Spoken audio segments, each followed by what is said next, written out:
Hello guys, Railway Series channel here, and today we're back with another reading of the Railway Series.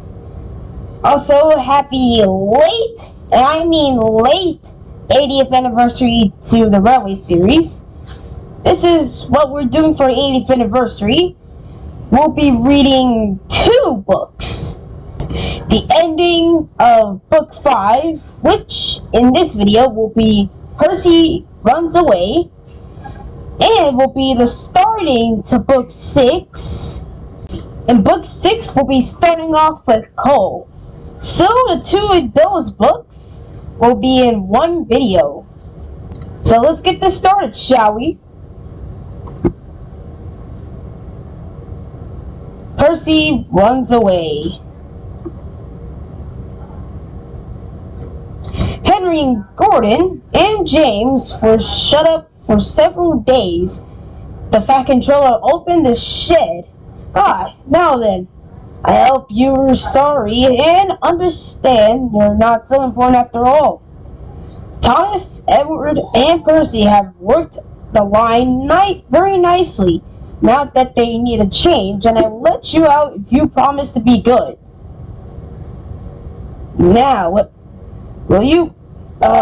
Yes, sir, we will. Yes, sir, we will. That's right. But please remember, there's no shunting nonsense. Must stop. And the Fat Controller told Edward, Thomas, and Percy they can go and play on the branch line for a few days.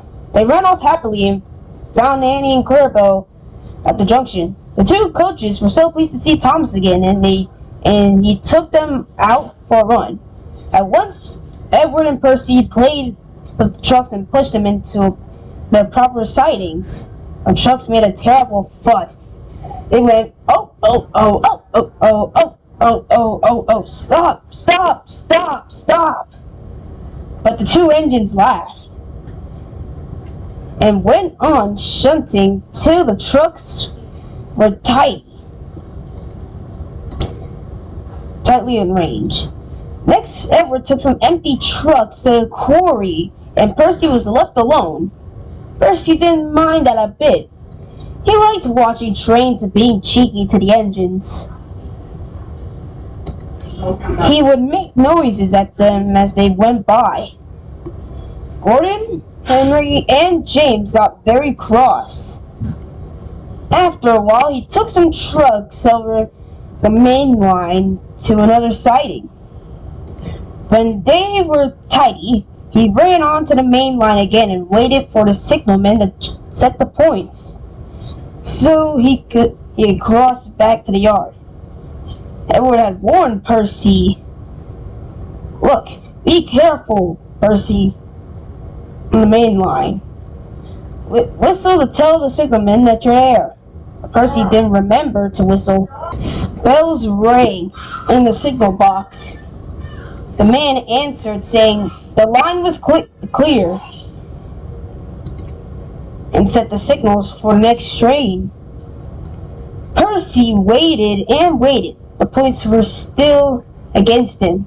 He looked up along the main line and saw something that made him go for rushing straight towards him was Gordon.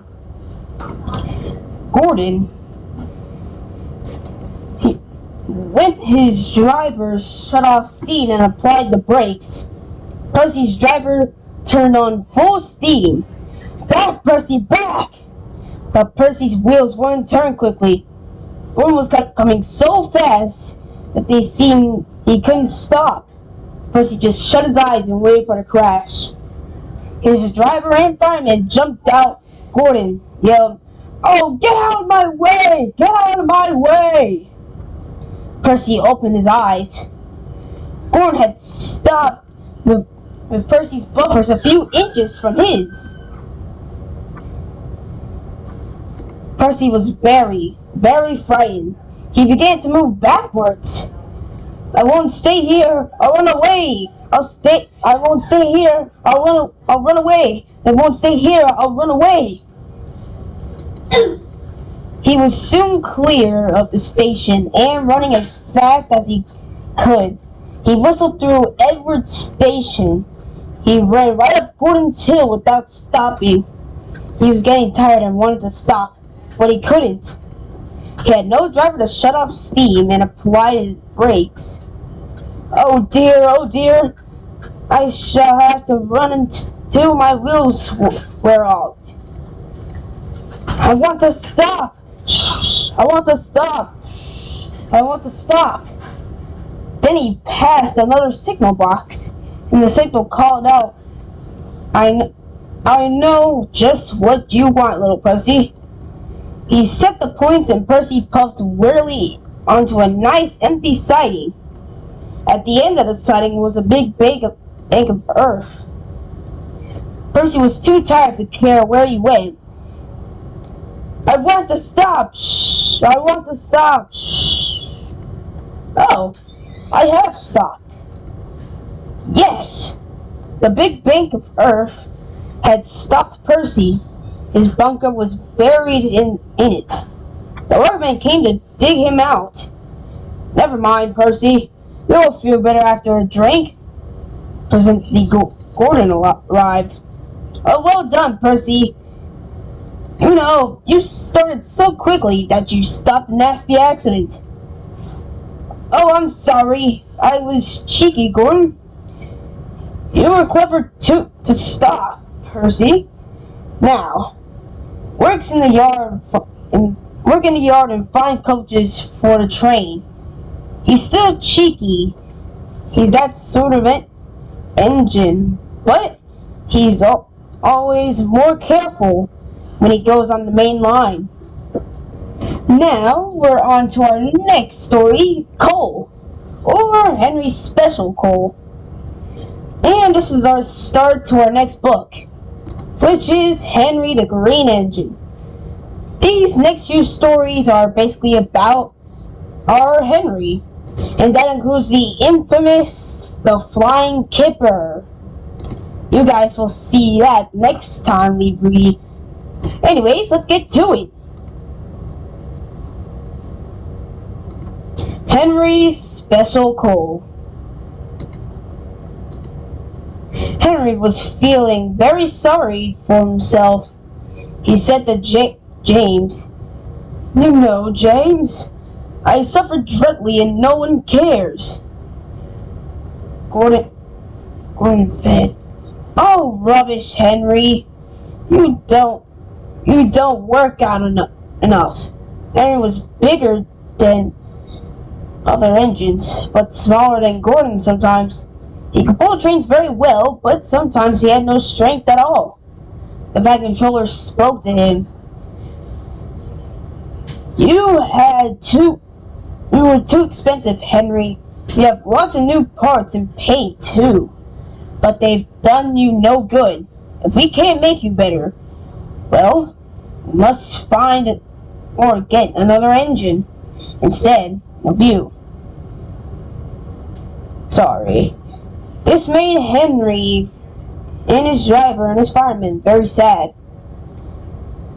The back controller was waiting when Henry came to the platform. He had taken off his hat and coat and put on overalls. He climbed to the footplate and started Henry's fire. Henry's fireman said, "You know, sir, Henry's a bad steamer. I built up his fire, but it didn't give much heat." Henry tried very hard, but it was no good.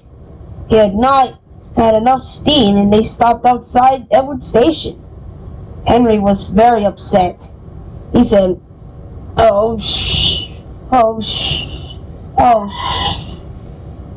I shall have to go away." So Edward took charge of the train, and Henry stopped. Behind the back controller, said to the fireman, "Look here. What do you think is wrong with Henry?"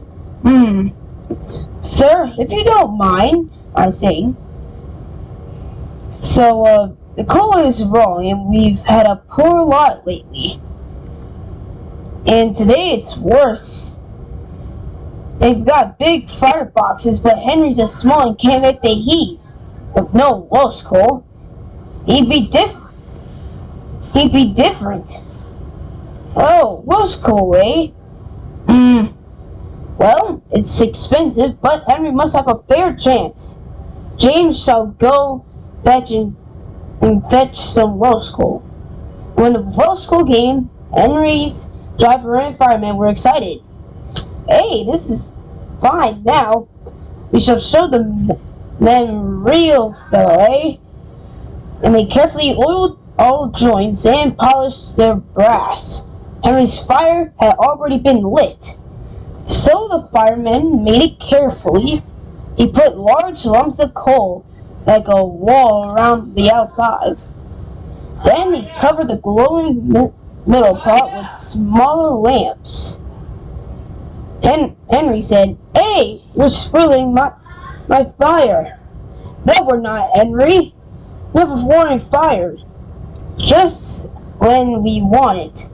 And he was right. When Henry reached the platform, the water was boiling nicely, and he had to let off steam to show how happy he was. Oh, he made such a noise that the fucking stroller came out to see him. "Hello, Henry. How are you?" "Oh, I feel fine. Thank you, sir." "Fine, oh fine. Well done, Henry. If you've got a good fire, never better, sir.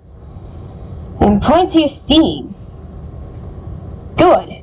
Well, no breaking records now, and don't push Henry too hard." "Bless you, sir. And we don't need any pushing. I'll have to hold him back." And off they went. Henry had a lovely day. He had never felt so well in all his life. He wanted to go fast, but his driver wouldn't let him. "Steady, old fella. Steady now, Henry. There's plenty of time." They arrived early at the junction, and not afterwards. Thomas came puffing in. Henry said, "Hello, lazy bones. Where have you been? I can't wait for darling tank engines like you. Goodbye." Thomas was astonished. He said to Annie and Clarabelle as Henry disappeared, "Oh, wow. Have you ever seen anything like this?" And both Annie and Clarabelle agreed they had never had. And that's pretty much it. Both Percy Runs Away and Cole are both finished. No, this video will be put in both the playlist for book 4 and for our newly playlist book 6. Or if I'm not mistaken for Troublesome Engines book 5.